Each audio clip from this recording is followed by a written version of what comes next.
Bueno, Ley, ¿para dónde nos vamos? Bueno, vamos a ir para Rusia, en primer lugar, porque hubo una reunión del Consejo de Seguridad de Naciones Unidas y me interesa, traer lo que dijo Vasil Nevencia, que es el representante ruso ante Naciones Unidas por parte de Rusia. Habló sobre la política entreguista de Zelensky.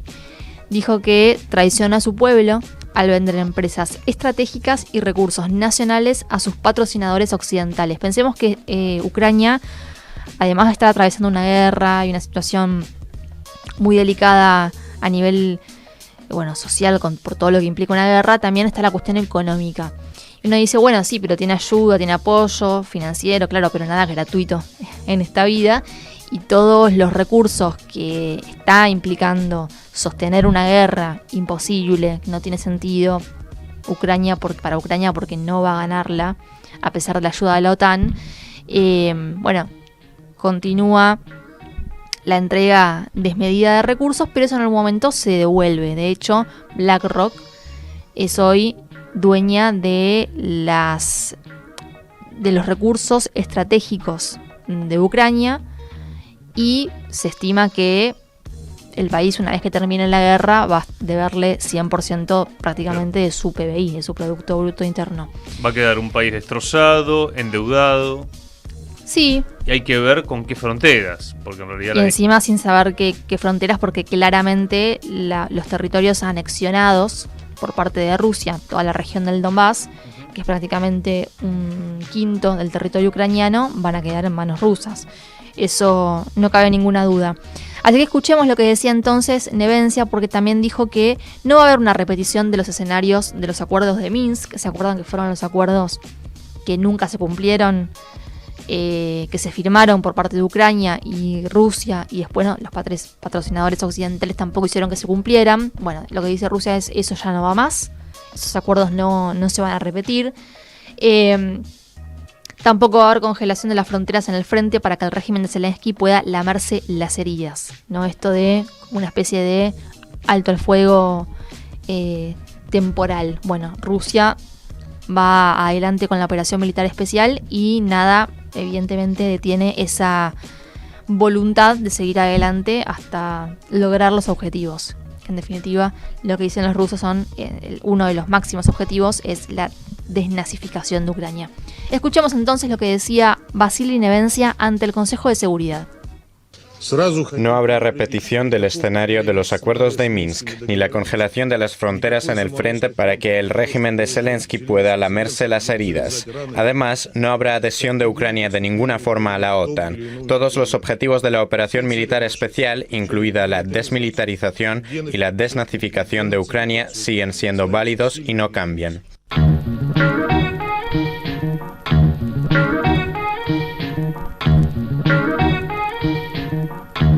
Muy bien. Bueno, los acuerdos de Minsk que se han firmado en 2014 implicaban que no iba a haber más, enfrentamientos entre las fuerzas ucranianas y las fuerzas separatistas del Donbass, pero que se iba a respetar, por ejemplo, el idioma ruso en toda la zona, que se iba a respetar la historia, la tradición, la cultura de toda una región que es mucho más cercana a Rusia que ucraniana. De hecho, eran ucranianos, pero se sentían rusos. Esto se firmó en Bielorrusia con la Organización para la Seguridad y la Cooperación de Europa como intermediaria. Los acuerdos nunca se cumplieron, lo que determinó que en 2022 inicie una operación militar especial, sobre todo porque no solo no se cumplieron los acuerdos, sino que además Ucrania estaba pidiendo ingresar a la OTAN.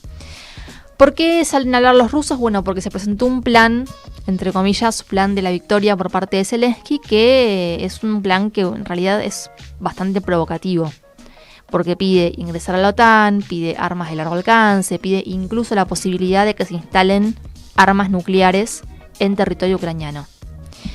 Esto, obviamente, lo que busca es, si había una intención de acordar en algún momento, en realidad no es con Rusia, sino con los socios occidentales. Como decir, a ver, yo pretendo todo esto, y es muchísimo, Entonces como que te van, ¿no? Como hace todo negociador, después vas recortando hasta que llegas a lo mínimo.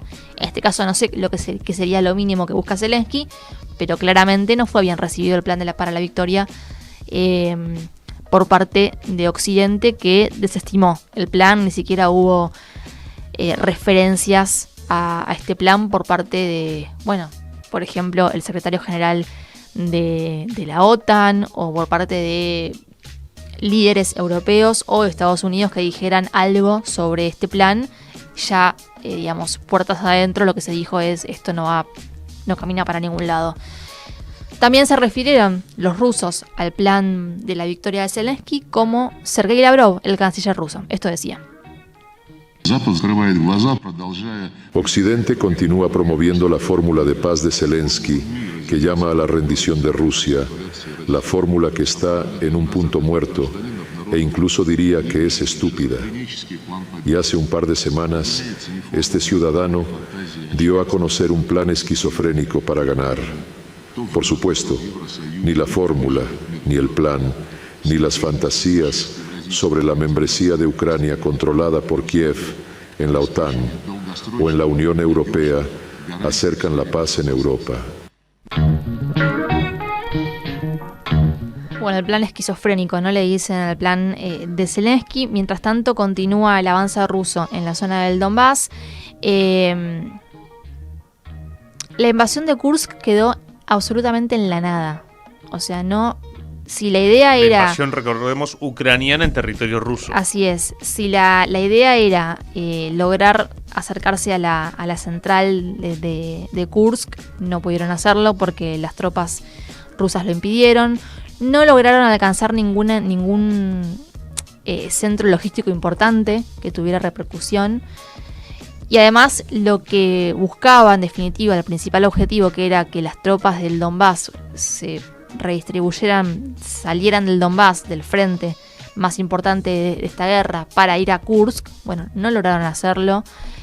Así que, no sé, cada uno después sacará sus propias conclusiones sobre este intento desesperado por parte de la OTAN de buscar alternativas a una guerra que ya ven completamente perdida. Pero bueno, ahora vamos a dejar igualmente Rusia. La guerra siempre es negocio. O sea, es un negocio para BlackRock, para los... Pero obvio. Por eso. Por supuesto. Entonces uno, analizándolo en términos de un sentido común de la paz, dice, che, ¿qué se espera? Pero es negocio para los fabricantes de armas de Estados Unidos, para las nuevas fábricas de armas de Europa. Lo que pasa es que en el caso ucraniano esto tiene un límite porque no tiene nombres, no hay soldados. Por más armas que vos le vendas a Ucrania, si no hay quien las manipule, sí, pueden enviar mercenarios como lo vienen haciendo desde el principio de la guerra. Pero llega un punto que tampoco es viable, porque... Es más, están nombrando en altos cargos de las Fuerzas Armadas, están nombrando extranjeros porque no tienen, los propios no existen, y los ucranianos varones que están en condiciones de unirse a las Fuerzas Armadas no quieren hacerlo. Claro, sí. Por eso también están estas situaciones que se ven a diario en las redes sociales, estos reclutamientos forzados, ¿no? Situaciones muy violentas realmente, y que dan cuenta de un pueblo que no quiere saber nada con esta guerra, porque si te tienen que arrastrar de los pelos para ir a una guerra es porque evidentemente no consideras que valga la pena. Pero bueno, pasemos de Rusia y Ucrania a la Franja de Gaza y vamos a hablar de la actitud por parte de Israel, que fue condenada por Naciones Unidas. ¿Por qué? Porque se inició la tercera jornada de vacunación contra la polio en Franja de Gaza, ¿no? Una enfermedad que estaba erradicada, que vuelve en una situación de crisis humanitaria total. No solamente muere la gente en Franja de Gaza por los bombardeos, sino por las consecuencias de una zona arrasada por la guerra, ¿no? En este caso los niños son las principales víctimas de la polio. ¿Qué pasó mientras se iniciaba la tercera jornada? Obviamente con recursos de las Naciones Unidas y países que colaboran en esta campaña de vacunación. Bueno, el ejército israelí bombardeó un hospital en el norte donde se estaban llevando adelante las tareas de vacunación, a pesar de que había una tregua humanitaria justamente para la vacunación de miles de niños que esperaban tener la dosis contra la polio. La idea es inmunizar sobre todo a los menores de 10 años. En ese contexto, Israel bombardea este hospital. Escuchemos las repercusiones por parte del portavoz de Naciones Unidas, Stefan Dujarric. And turning to the situation on the ground in Gaza. En cuanto a la situación en el terreno en Gaza, la Oficina de Coordinación de Asuntos Humanitarios advierte que el norte de Gaza prácticamente no recibe ayuda.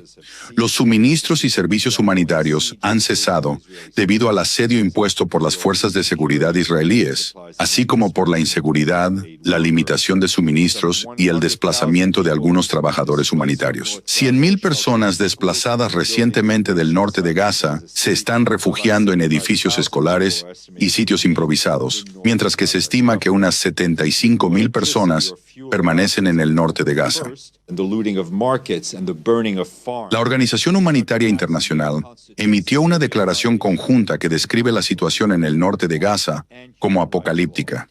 La Comisión de Derechos Humanos de la ONU informa que los hospitales han quedado casi totalmente aislados de suministros y han sido atacados, lo que ha resultado en la muerte de pacientes y la destrucción de equipos vitales que interrumpen servicios que salvan vidas. Ahí escuchaban al portavoz de Naciones Unidas, a Stefan Dujarric, que dijo que los ataques de Israel contra el hospital Kamal Adwan, esto es norte de la Franja de Gaza, destruyeron además los suministros médicos entregados recientemente por Naciones Unidas. Los hospitales están siendo atacados y los equipos de rescate no pueden trabajar, también por las detenciones de personal. Están deteniendo médicos además en el norte de la Franja de Gaza, el ejército israelí. Están confiscando equipos esenciales, incluidas ambulancias y camiones de bomberos.